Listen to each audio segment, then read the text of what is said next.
A paz do Senhor para todos. Trago hoje a palavra do Senhor no livro de Atos 16, 30, 31, que diz assim: E tirando-os para fora, disse: Senhores, o que queres? O que é necessário que eu faça para me salvar? E eles disseram: Crê no Senhor Jesus Cristo, serás salvo tu e a tua casa. O que acontece? Paulo chega numa cidade, ele e Silas, para pregar o evangelho. E ali uma mulher aparece e começa a falar para ele que... Fala para o povo: ó, esses homens que vos anunciam o caminho da salvação são servos do Deus Altíssimo. Paulo, a princípio, né, fica feliz. Poxa, Deus está confirmando a nossa presença aqui e falando ao povo que somos servos dele. Só que ela começa a falar isso demais e Paulo percebe, vai a ela e expulsa o demônio que estava nela. E por conta disso, ela para de adivinhar. Então aquela mulher dava lucro aos senhores, aos empresários daquela cidade, porque com essas revelações, com essas adivinhações, as pessoas compravam as imagens de escultura que esses empresários faziam. Então Paulo e Silas é agredido, preso. E aí a Bíblia diz que no meio da noite as grades, as portas se abrem tudo ali. Então o carcereiro chega pensando que eles fugiram, apavorado, porque tinha que dar conta dele, como que eles iam fugir, e o carcereiro não viu. O carcereiro pega da espada para se matar. Então Paulo grita: olha, não te faça mal, porque nós estamos aqui, ninguém foi embora não. Aí acenderam a luz, viram, o carcereiro ficou abismado com aquele milagre, como que aquelas portas abriram, como que aquelas correntes se soltaram. E quis se converter ao Deus de Paulo e de Silas. Então disse: o que é necessário que eu faça para me salvar? E Paulo diz: crê no Senhor Jesus Cristo, será salvo tu e a tua casa. Essa questão de salvo tu e a tua casa, muita gente entende que bastou o pai ou a mãe crer, um membro da família acreditar, se converter, que todo mundo está salvo. E não funciona assim. Cada um tem que ter a sua responsabilidade, seu compromisso, sua vida com Deus.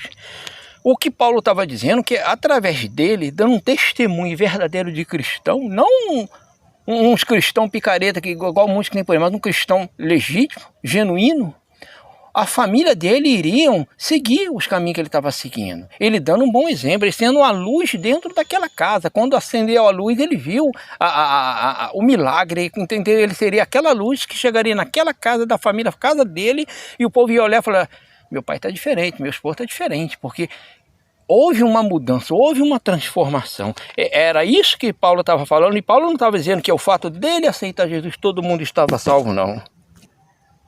Havia um ditado em Israel que dizia: os pais comeram uvas verdes, os dentes dos filhos se embotaram, se escureceram. Isso refere-se à crença que havia em Israel, que os filhos pagavam pelos erros dos pais, que os filhos não conseguiam acertar na vida porque era coisa errada que os pais fizeram e eles estavam pagando. Existia essa lenda, essa crença.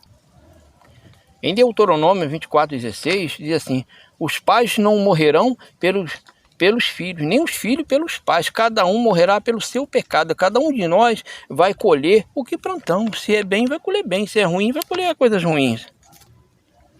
Ezequiel 14, a justiça dos castigos de Deus, diz assim: veio a mim a palavra do Senhor, dizendo: filho do homem, quando uma terra, nação, pessoa, pecar contra mim gravemente, se rebelando, então estenderei a mão contra ela, e tornarei instável o sustento de pão.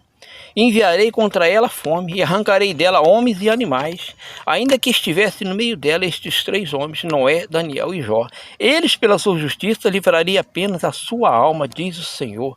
E ainda continua: se eu fizer passar pela terra, nociva a limares, feras do campo, e elas o assolarem, que fique assolada, e ninguém possa passar por ela por causa das feras, ainda que estes 3 homens estivesse no meio dela, vivo eu, diz o Senhor Jeová, que nem a filhos nem a filhas livrariam, só eles ficariam livres e a terra ficaria assolada.